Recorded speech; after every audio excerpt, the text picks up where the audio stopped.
Good evening. My name is Sohaila Bana. I'm with 94803 Emergency Preparedness Alliance. The community group was formed for public safety, and Sheriff of Contra Costa County plays a very important role with regards to public safety. That's why tonight we have Ben Therriault with us. Did I pronounce it right? It's close enough. Therriault. Therriault. Huh? Therriault, but it's all good. Therriault. Yeah. With us. Thank you very much. Ben is currently with Richmond Police Department, and I will ask him to explain on that a little more, and is running for Sheriff of Contra Costa County. Ben, please. All right. Well, thanks for having me tonight. I'll just give you a bit of background and then where I'm trying to go with the Sheriff's Office. So my name's Ben Therriault. It's easy for pronunciation, a lot easier than it looks. Terry, and then if you just thought of like the name Terry, and then -O, and that's it. It's easy, like Cheerios. It's actually easier than it looks. But it's actually been a lot of fun to make play on it, quite frankly, and it's pretty much watered off a duck's back when you grow up with a funky French name. But yeah, just a little bit of background and about me and where I'm coming from, and how I got here, and what I'm trying to do. So, I'm not from California originally. I originally from Western Montana. So, I'm a long time believer in wanting to be in law enforcement, and that goes back to all the way back to when I was a little boy, and I grew up on the Flathead Indian Reservation, which is in Western Montana, and my father there was the tribal chairman at one time. He was a tribal councilman, but more importantly, and what his main job was, he was the Native American Studies director at the tribal college. And growing up as a Native man, on the Indian reservation as a boy, I learned about facilitating communication and engagement to everyone by watching my father in that position, and watched him how he engaged with the community, our community essentially. And it was that experience as a young man with our own tribal police, because we had a tribal police force, that went on to lead me to wanting to be a police officer. And that is what showed me that there was a job and something that I was really fascinated with. And I pursued that engagement my entire life, essentially. When I was 17 years old, I joined the United States Air Force as a military policeman. I served for 6 years and went to many different places. I also was a combat veteran of the Iraq War, spent 8 months there. After my honorable discharge, I decided to join civilian law enforcement, and I landed here at the Richmond Police Department, where I became part of an amazing team of officers within a department that was run by, and I was hired by then Chief Magnus, who's now President Biden's head of Customs and Border Patrol. And under that time, RPD became nationally recognized by the Obama administration as essentially the model for 21st century community policing. And I'm currently reaching my 14th year here at Richmond, and I've worked a variety of specialty assignments, including 2 separate assignments as a vice detective and then one as a gang detective. I also have a vast experience with labor relations and law enforcement, police and policy procedures. And I serve on 3 nonprofit boards that focus on healthy youth lives and ensuring that young people stay away from pathways of incarceration. So why I'm here and why I'm running for sheriff, because I currently believe that the office is devoid of leadership at the level that we need and deserve, both within law enforcement and then within the community. I think we have made a lot and need to continue to make smart reforms within the law enforcement profession. And our sheriff, our elected law enforcement leader, has essentially been absent from these conversations and from the table to ensure that this happens. And I believe this needs to change, and we need to push forward in this direction for smart reforms around criminal justice.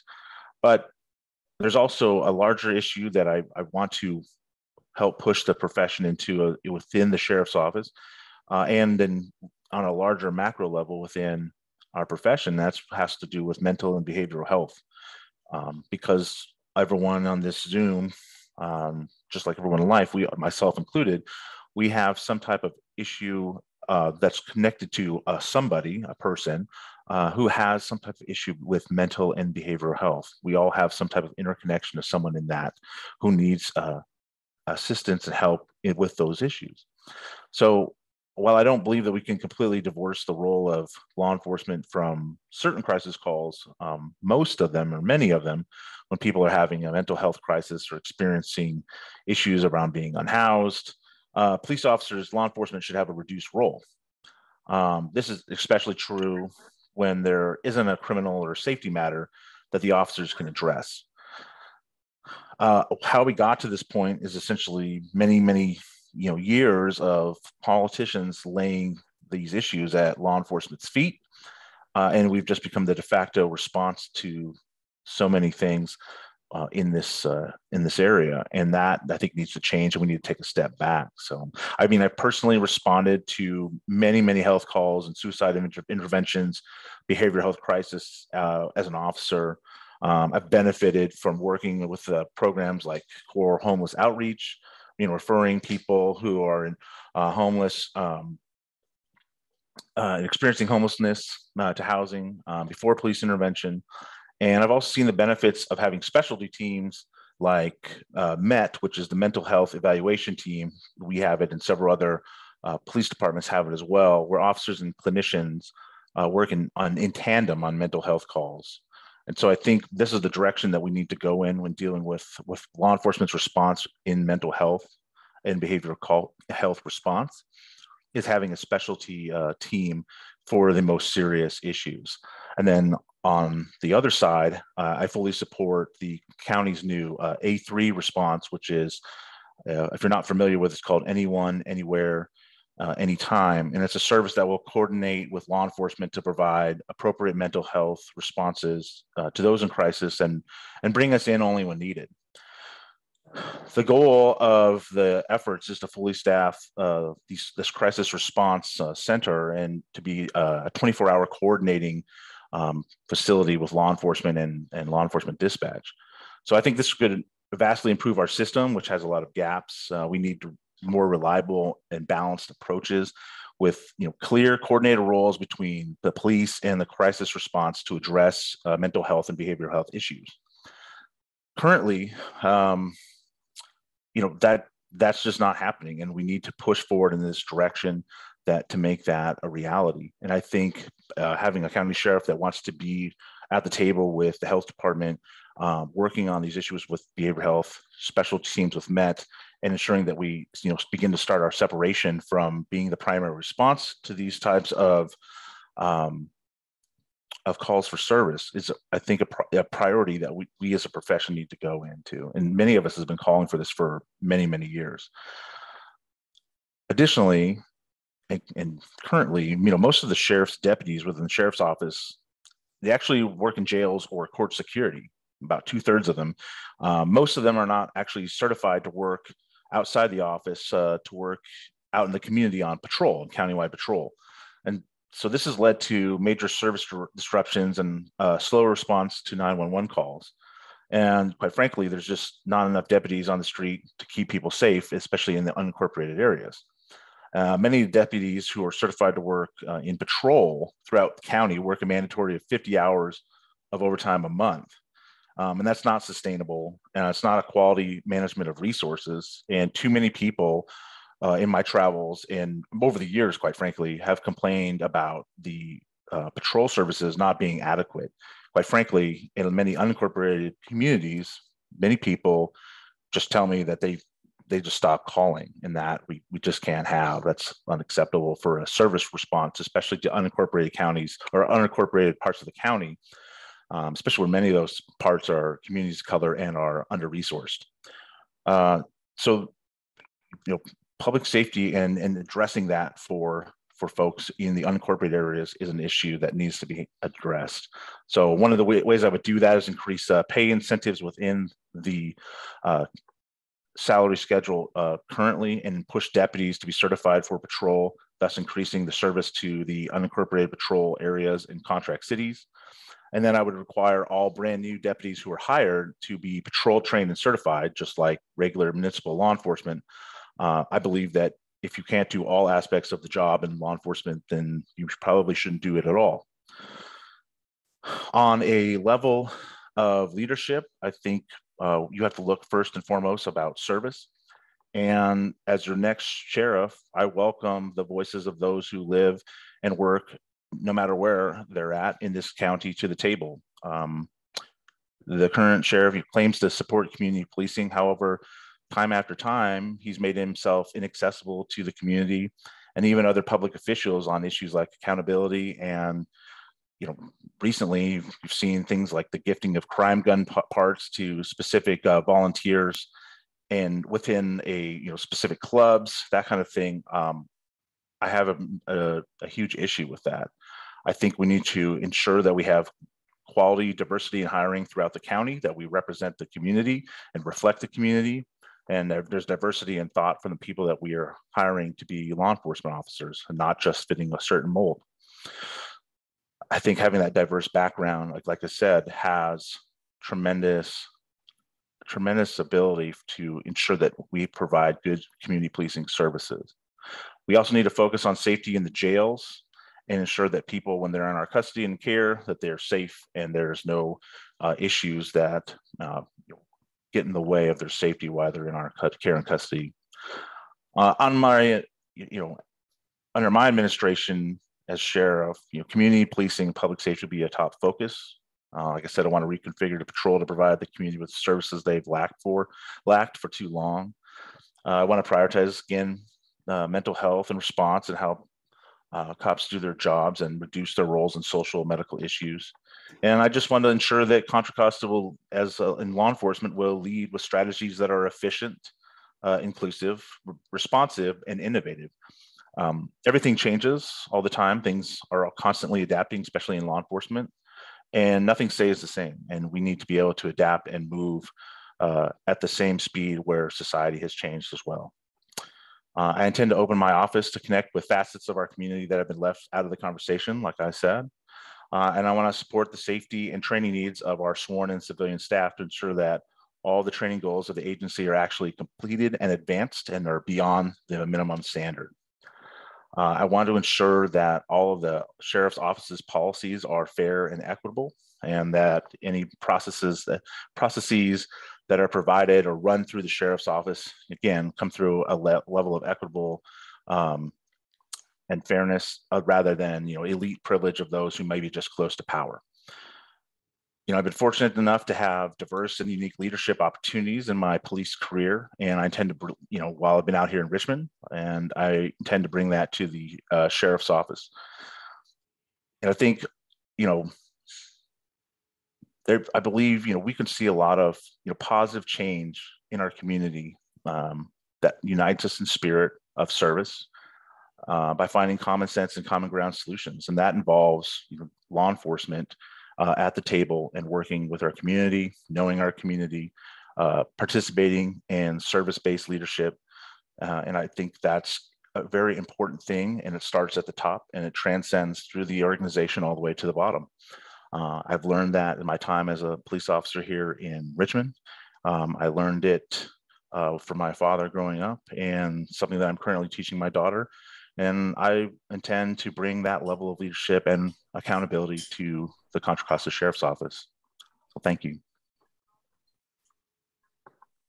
Thank you very much. I appreciate it, Ben. I have some questions, but let's get questions from others first.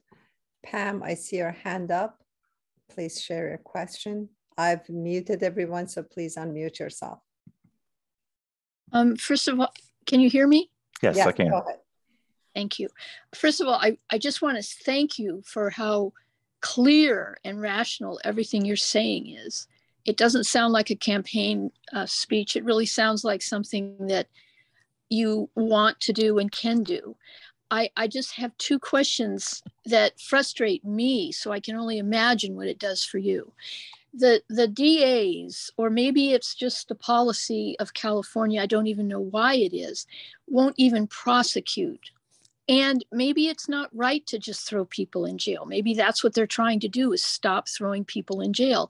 Okay, but you've got to do something about the crime. So that's my first, I guess it's a comment, and I'm asking for you, how can you deal with that? And then the second thing is the drug problem, which leads to homelessness, leads to crime, petty theft, and just the general tear down of the neighborhood, and just the way you feel about even being alive with that problem. And people that are on drugs need to get off drugs, and we can't violate their rights, because they have the right to be there in the street, defecating, shooting up, doing whatever they're doing. So my two questions are, how can you deal with such a dysfunctional system with such clear thinking that you have on how to be a really good cop? How can you deal with such a dysfunctional system? No, thank you. Those are, just want to make a couple of notes here. Those are excellent questions. And some of those questions, quite frankly, the answers are, bigger beyond, the sheriff's office or beyond, law enforcement, quite frankly, in many ways. But that's not an attempt to pass the buck by any means. Currently, the really only way that people have any type of treatment is just through the jails. And that's all. There's issues that can be raised and to make that better as well, because there is just a revolving door of people in and out of the jails, and that we need to curtail that for several reasons. One, it's very costly. Two, it's not just on a fiscal level, but on a humanistic level. It doesn't help, society to have people just coming in and out. And clearly, some things are not working. So we have to make some adaptations and adjust. And I intend to advocate for that whenever I can. I also think some of these issues are beyond, like I said, beyond law enforcement. And I've been kind of encouraged by some things that the governor has put out regarding separate facilities for mental health or issues where people have substance abuse, because quite frankly, there has to be some tough decisions made by either elected officials or society, or both, on how we deal with this. And some of it is going to have to, it might mean that some people are involuntarily held to assist them in substance abuse issues. Yeah, I don't know. We'll see. I'm not, leaning one way or the other, but I think that has to be looked at. And I don't think for me to just come in and say that it's going to be solved by jail or it's going to be solved by a service provider that's not probably going to be the total answer, but it's going to need a combination of things. And it's going to take a larger, higher level approach from the legislature or the governor, working in tandem, because this is a California-wide problem, or some cases a national problem, depending on the issue. And but just solving it through jail is not necessarily going to be the key. It's a part of it, and I'm not saying that people shouldn't be held accountable for what they do. They should, but we have to find new ways to work and try. And if that means a different model or different different place to divert people to, and see if that works first, or if people are habitual offenders, maybe that's the ticket. All I'm saying is that I'm open to try new things, and if they don't work, I'll be the first to say, hey, this didn't work, or it's a bad idea, and I would take responsibility for it either way. But because I think people are looking for new, different ways to solve things, and it's not necessarily just going to be jails. That might be a part of it, part of the equation, but it's not going to be everything. So I don't know. I think you have a couple other things of questions in there. Everybody a chance, but I'm just kind of passionate about this. So it's like, it's so clear that people that are on drugs have a mental problem to be on drugs. And if you had a broken leg, you wouldn't go to jail. You would go to the hospital. So the fact that we don't have places for people with these mental illnesses and drugs to go and get rehabilitated. It's a mental hospital, really. I mean, that's a bad word from how they were in the past, but it's a place where people can go to get better, and then have community support like AA ongoing. They can't just do it by themselves. But how can you possibly do successful police work if the only place you can put people that are misbehaving is in jail? And that would be like putting all the people with broken legs in jail. That's not how so how can you even How can you? It's not sustainable. That's why I mean, at least I'm happy to see that the governor has started to tip, or like move towards that type of direction, that we have to create separate facilities to address these problems. Because I think long term, that's the direction, Pam, that we need to go in, because it's not going to be the jail as the ultimate solution for everything is not going to be it. Right. Thank you. So I hope, all I can say is that I hope to advocate and help, push towards that. I'm glad to see the governor take a step forward towards that goal, because I think some people are a little apprehensive about it, but I don't really know how there's a solution without that kind of in-depth work, especially when it comes to substance abuse. So I think that's something that we need to work towards, and everyone needs to be at the table and be a part of that conversation, obviously including law enforcement, because we just don't want to be, the only thing that we're here for is just putting people in jail. We need to make sure that we're there to do that when necessary, and if not, then hopefully work towards another option. So we have to be partners in the solution. Thank you. Mm-hmm. George, please. Excuse me. Hi, my name is George Cleveland. I'm an 18-year resident of El Sobrante. Mr. Therriault, I'm intrigued by the community policing. I think it's a great idea. My folks were heavily involved with civilians in getting that off the ground in Richmond, and it was prior to Chief Magnus, but it's come and gone, and hopefully it'll come back and come to us too in El Sobrante. That would be great. A couple of questions, 3 actually. If you could you be so kind as to describe your police background? I know that you're the president of the Richmond POA, but I don't remember how long you've been with Richmond or your overall experience in law enforcement. And since this is an election, if you could briefly describe your plan to win and how much money you think it's going to cost. Sure. My background, like I said, begins with my time as military policeman in the United States Air Force. It's obviously being a military policeman is slightly different. It has a combined arms role, but there's also a law enforcement role. And I was actually stationed here in California, so we enforced California penal codes as well as military UCMJ, which is the military law, and federal law. So I have a background with that for 6 years, making arrests, investigations, the like of those things as well, in between my time of fighting in the Middle East, etc. But beyond that, and as the Richmond Police Department, I've worked patrol for many years. I worked as a housing officer for a couple of years. I worked on our foot and bicycle patrol team. I have a background in our police training program as a training officer, so I train other police officers.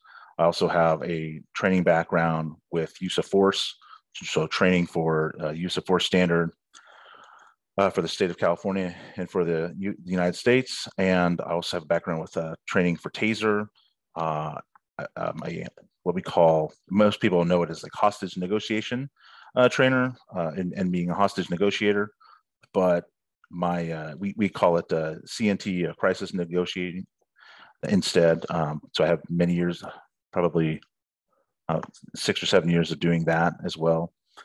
That's another part of my background. Like, as I said earlier, I was a vice detective and also a gang detective. And those were like specialized units that's focused specifically on certain types of crime in the city of Richmond. I've worked other variety of assignments, including other street teams. And I think I might have already said this, but if not, I was a foot and bicycle patrol officer, which was, kind of like out and about on the beat, getting to know business owners, community leaders, that type of thing. And it was very like on the ground type of policing. So that's my background kind of in summary. And then how do I intend to win? I intend to have a wide variety of people throughout the county who support. I have about 150 volunteers throughout the county who will be helping me, knock on doors, contact people, spread the message, so to speak. I have just under $150,000 on hand. How much money, I don't know. If I don't have an estimate for the amount of money that I think it needs to win, because it's not really about money at the end of the day. It's about messaging and contacting people. And the overwhelming majority of people that I talk to, either one, don't know who the sheriff is, which is a problem. 2, don't know what the sheriff is, as an office, which is also a problem. And 3 are usually very optimistic when it comes to, what we're talking about and the type of, involved community policing, leadership that I'm talking about and bringing to that office. So those are kind of my plans. I have a wide variety of, I think, groups, labor relations and labor unions and elected officials that have endorsed me and are supporting me. And I think that wide, collage of people throughout the county is what will win the day. Thank you. Ben. Joey, please. Yeah, Ben, I don't know if you answered George's question, but I think you've got about 13 years of experience with Richmond PD with a lot of really good assignments. So the 2 questions I have for you, one, when the West County Detention Facility was built, the sheriff at the time sold and got the support of local West County law enforcement by selling it as the location where it would be used as an intake facility rather than having to drive all the way to Martinez. That never came to fruition in the last 30 years because the sheriff or sheriffs always cried staffing issues. I'd like to get your take on what you would, how you would propose maybe utilizing that. I'm certain you could see the cost effectiveness and the time savings rather than driving all the way to Martinez. And I have one other one, but it's escaped my mind at the time. Yeah, maybe let me answer that one before maybe I'll come back to you. The facilities are definitely newer, and I think it's an important thing to highlight for the West County Detention Facility. There's probably within the next 4 to 8 years, it may be sooner, there will be the need to analyze. The Martinez Detention Facility is getting older. There's been some safety issues that have been highlighted over the past few years, and so that the county, the sheriff's office, people are going to have, the community are going to have to take a look at that and decide what direction they want to go in. Do they want to emphasize, what is already built? Do they want to repair what they have? Or, work on issues that are built out in Marsh Creek? The sheriff's office has several facilities spread throughout the county. And so I think it's important to utilize them all to their maximum effect, especially if it has to do with safety. So at least right now, what I would say is that my commitment would be to take a look at what is the safest place for the people who are incarcerated, and then also for the work of the deputies, and what's the safest place. And if that's West County or needs to be utilized in a better and more efficient fashion, they'll be more than happy to do that. Because I think everything is built for it. It just hasn't been utilized, right? That's correct. Okay.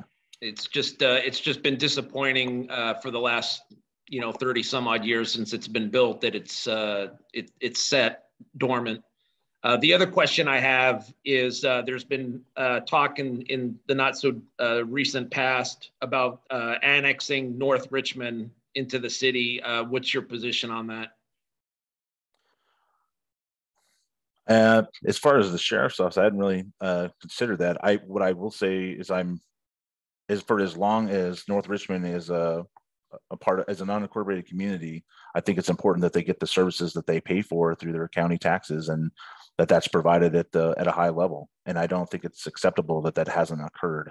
I want to improve upon that. When I talk to residents in unincorporated North Richmond, but East Richmond Heights and in El Sobrante, and they tell me that they just stopped calling when it's a problem. So I want to make sure that we have, we provide those adequate services, and that has to get fixed. That, people, not calling for, their public safety office because they feel like there's nothing that's going to be done or there's not going to be a response is unacceptable. And I think that's kind of part of the reason that's pushed into the narrative that, maybe they wanted to join city of Richmond. But quite frankly, my understanding, at least, is that the community out there itself did not want to join the city of Richmond.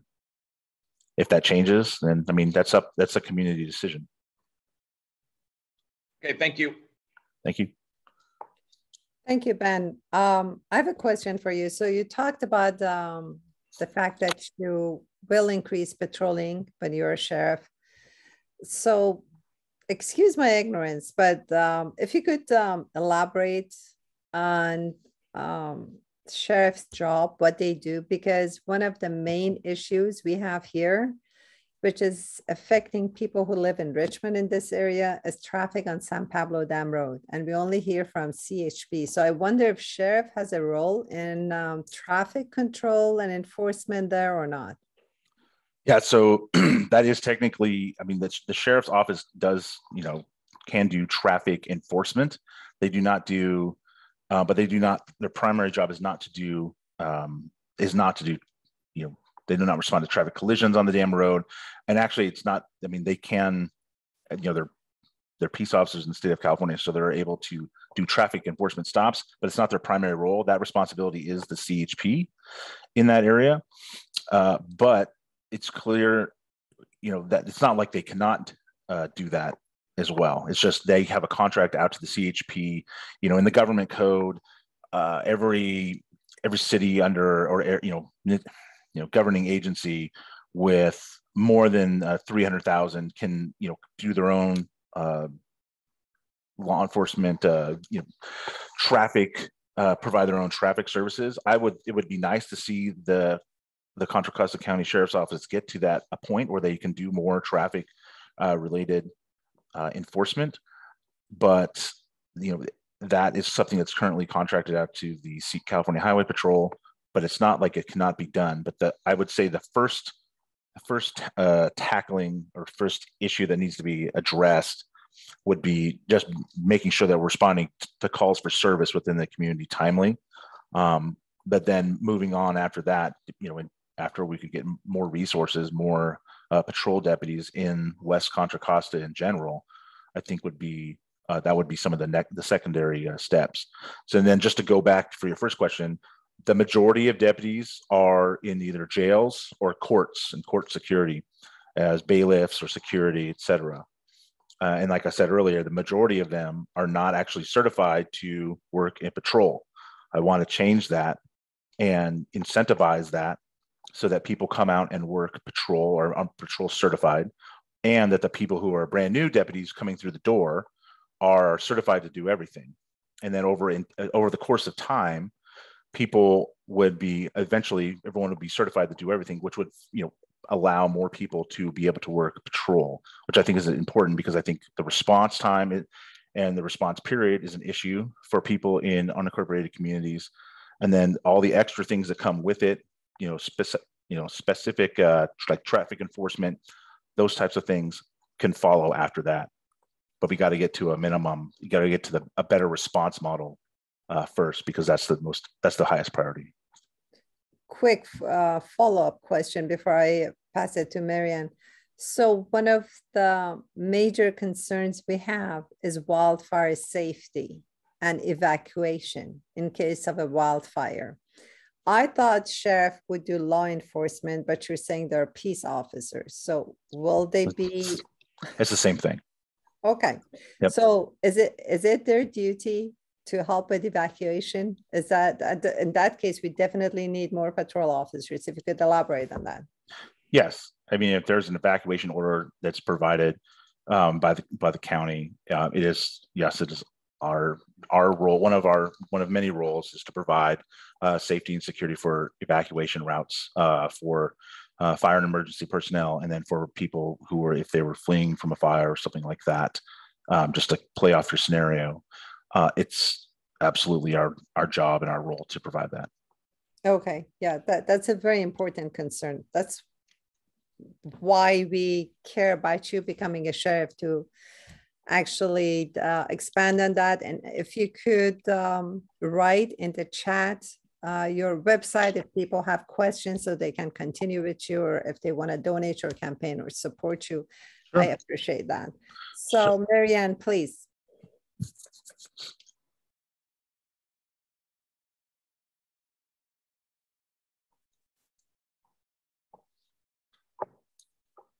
Marianne, please unmute yourself and ask your question if you're here. Maybe we should go to Robert first.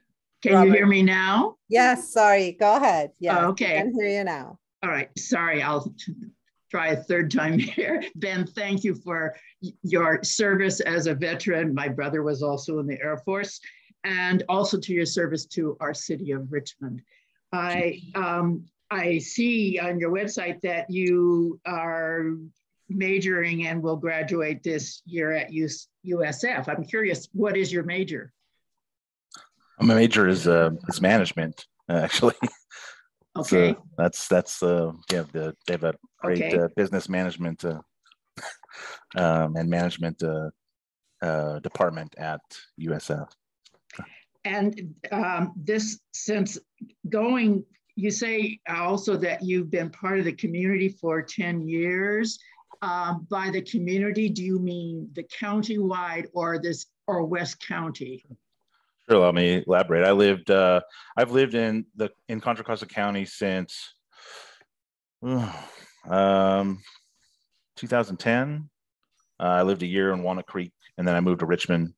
And I lived in Richmond until a year ago, and I just moved to Martinez. And during my time in Richmond, I participated in a program that was basically put police officers in low-income housing, and that's where I lived for many, many years. And it was a great program. It's kind of gone by the wayside now, but it was a great program that really puts you in touch with parts of the community that I think that needed a better relationship with the police, and police needed a better relationship with them. And so I think it was a very good program. You can't obviously force people to do that, but I mean, I think long term for me, I always will champion programs like that, because I think it's very beneficial for the community and for law enforcement. Yes, I agree. My main question is, as I see in your website, that one of your strong tenets of what you're running for is carry concealed weapons. First of all, can you tell me, is there a difference between open carry and CCW, or carry concealed weapons? Open carry, yeah, thank you for that. Open carry is illegal in the state of California, so that there's no such thing. It's not legal unless you're a law enforcement officer. Concealed carry, the issue about concealed carry is all of the concealed carry permits are in California. It's run through the sheriff's office. And what's happened so far is, while Sheriff Livingston has been in office, is that only people really, quite frankly, there's only a few hundred that have been issued. And quite frankly, to be blunt, most of those that have been issued are people of power, or people who have been, coincidentally in, members of the same clubs that the sheriff is in, things of that nature. So it's kind of an elbow rubbing, elitism, kind of a thing that only high power has access to. And I have a problem with that on a level of equity. As I have gone about in my travels, there are many people who are people of color who have businesses, who have applied, who want, they have cash businesses, they're concerned for their safety, things like that. And, they have been denied these permits. And, it's my assessment that they're denied these permits essentially because they're not in the right spaces. And I think that's a problem. It's an equity issue. And I think that there's a process. It's a very thorough and in-depth process. It's not, these things are not just passed out to anyone. And I think it's important that that is looked at on a matter of an equity lens, because that's how it has been put forward to me in my campaign, that folks have asked for these things and they don't feel it's something that they have access to. And I think that's a real issue, especially in terms of equity. So just for clarification, again, I don't think I was listening that carefully. what is the difference between open carry and concealed carry? Open carry is you carrying a gun on your hip outside and exposed, Yes. walking around. Okay. As I said, that's illegal in the state of California. Concealed carry, it would be like how most police officers, you know, usually off when they are off duty, they carry concealed. And so concealed carry has a permitting process in the state of California that goes through the office of the sheriff in whatever county that you live in.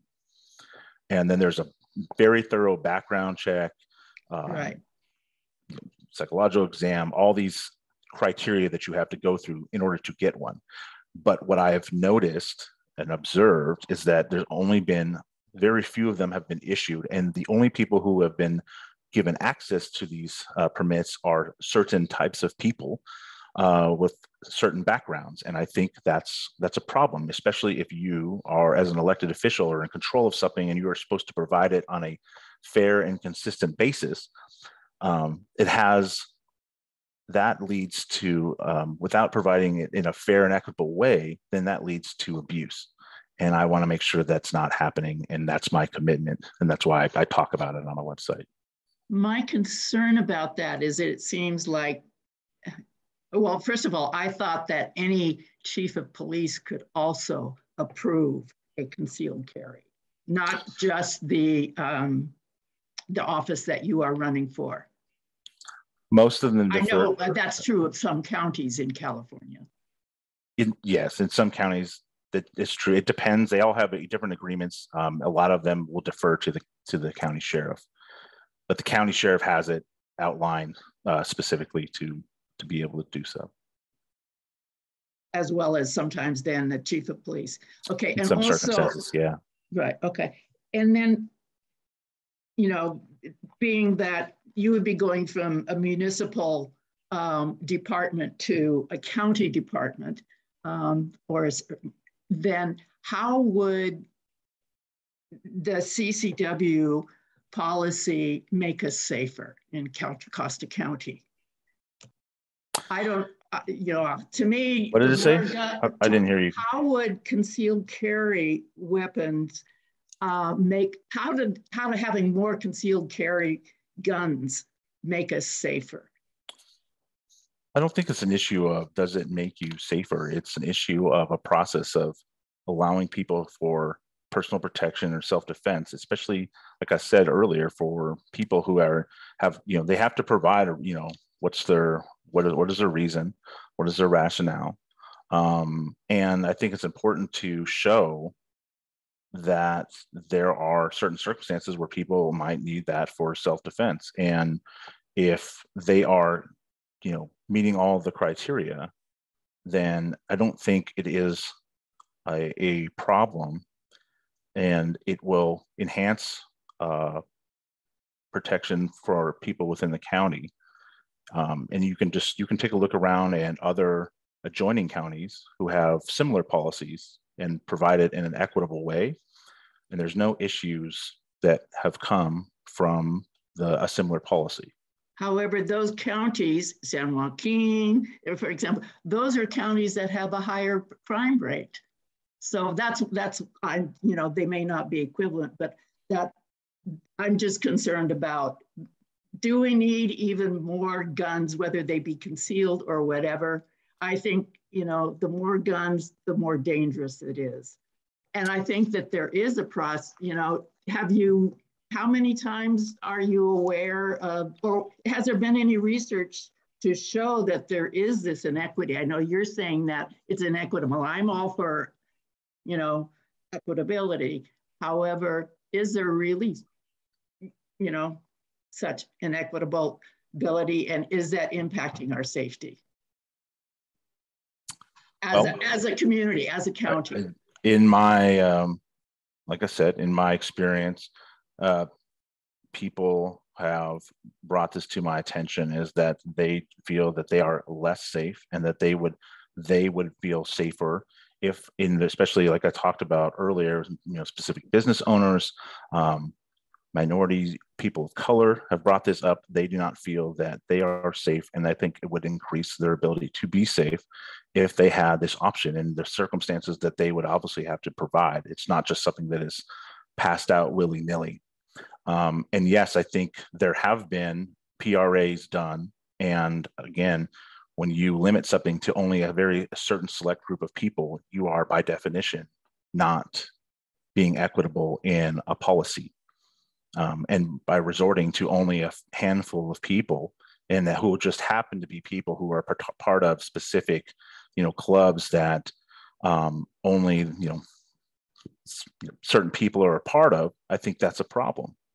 And I think that needs to be looked at. And I mean, it's important to highlight. I guess I would just disagree with you there, but then I don't have as many facts as you have. I don't agree. I don't think 300 people is a handful. I think that's a lot more. And I would wonder how many people who have come to you saying they would like to have concealed carry, have they really gone through the process, and why, Fortunately, a lot of people have gone through the process and been. And what denied. research has there been done on that? In which part, ma'am? On the fact or the comparison, for example, of concealed carry versus non-concealed carry, and safety in those communities with and without. Well, we are also a different size county. It's 1.1 million people. And when you think of 300 permits, that seems highly elite or, enclosed with the amount of people considering. And then you look at adjoining counties where they have not the same, but a similar policy, and they're in the thousands, and there's no issue there with that regard. I think it's important to highlight. And then I think it's important to understand and recognize that there are people, and again, primarily people of color, who feel that many laws, and especially this particular law, is not provided in a fair and equitable fashion. That is essentially created so that they do not have access to this. And I think it's important to highlight, and that's all I'm highlighting and trying to address. Mm-hmm. Yeah, some people believe less guns would make us safer. Well, I agree. I believe that, especially, look, I've made many arrests about guns, illegal guns, in my career, especially as a gang detective. And it is important that those people are prosecuted and that gun crimes are handled with top priority. And I think that's important to highlight. That's extremely important. However, people who are conducting themselves in a legal and consistent manner, those people, that's not the lead driver of gun violence or gun crime. It's just not. And so it's important to highlight that and understand that, because there are many people who carry concealed for their job, to and from work, security guards, etc. Sometimes they do not carry it properly, and then there's a spirit of the law, letter of the law, fact that goes into that. So there are many people who are carrying guns for one reason or the other.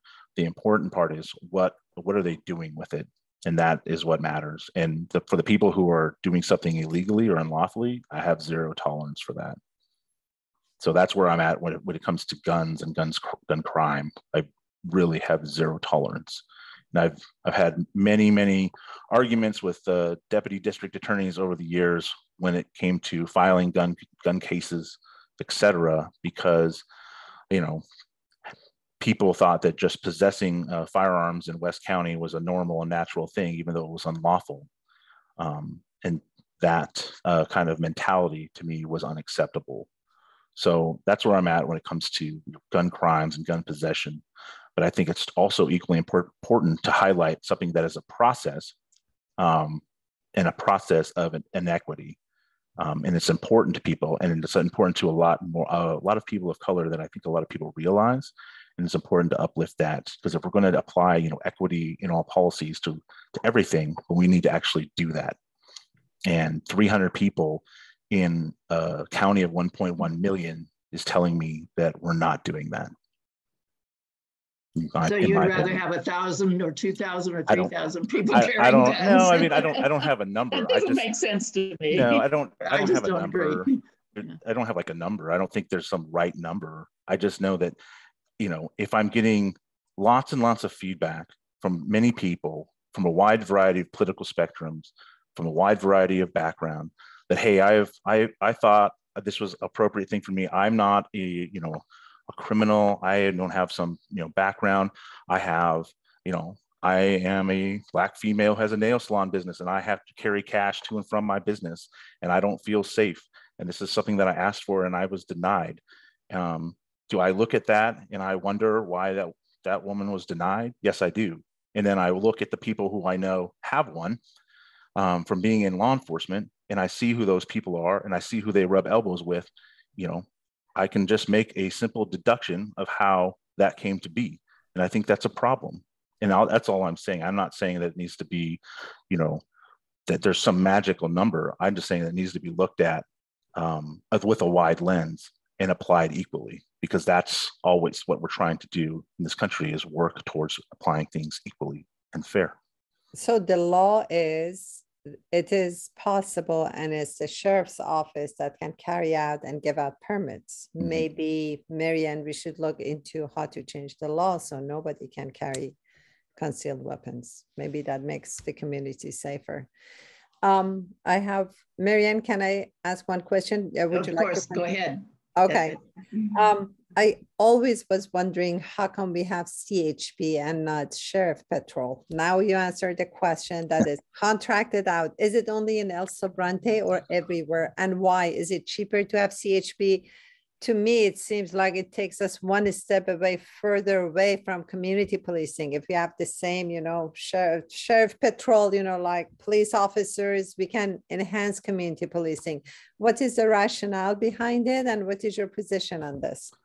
Well, I mean, ideally, in an ideal world, the sheriff would handle that, but I think it's a resource issue, and it's just a jurisdictional issue that is solved because of resources. I think it would be a lot better if there was enough sheriff deputies to actually ensure that level of enforcement. But currently, yes, it's not just El Sobrante, it's the entire county. If there is a traffic collision in county space, or in county jurisdiction, then the CHP comes and handles the crash investigation. If it's in Richmond, then Richmond Police Department responds. But currently, county deputies aren't even trained to do traffic investigations, traffic collisions. That's all sent out to the CHP. So there are no sheriff deputies patrolling the area now? No, there are sheriff deputies patrolling the area. It's the mere fact of, is there enough of them? That's the issue. Let me tell you why I'm concerned. We are going to have a wildfire drill on May 19th. It's going to be a real evacuation drill, and we need all the law enforcement to work together. If it was police of Richmond and sheriff of the county, would have been a lot easier. Now it seems like we have the third piece, CHP, so the coordination is even harder, right? Right. Okay, just wanted to make sure my understanding of the situation is correct. If there was an emergency, oh, sorry. Go ahead. No, if there was an emergency situation, the CHP would be involved as well. For something like that, yeah. They would be coordinated, and they would be brought in to help coordinate that as well. Okay, thank you. Joey, go ahead with the last question. We're almost out of time. Yeah, it's just a comment, Sahelia. So anything traffic related in unincorporated Contra Costa County is handled by the Highway Patrol. So why that occurs, I don't know. I would agree that if it was dealt with by the Sheriff's Department, it would make more sense. But like Ben said, in the event of a major disaster, it would be all hands on deck, and the CHP would be brought in anyway. So during your drill, if the Highway Patrol is not being involved in an evacuation drill, then I would question why. Okay, thank you very much. It's going to be our drill. We all are going to participate in it. Thank you very much, Ben. I really appreciate your time answering the questions. We'll stay in touch, and hopefully maybe we'll have one more meeting with you as the election gets closer. Thank you everyone for attending tonight, and I hope to see you on Saturday at 4 p.m. Have a good night. Thank you, Ben.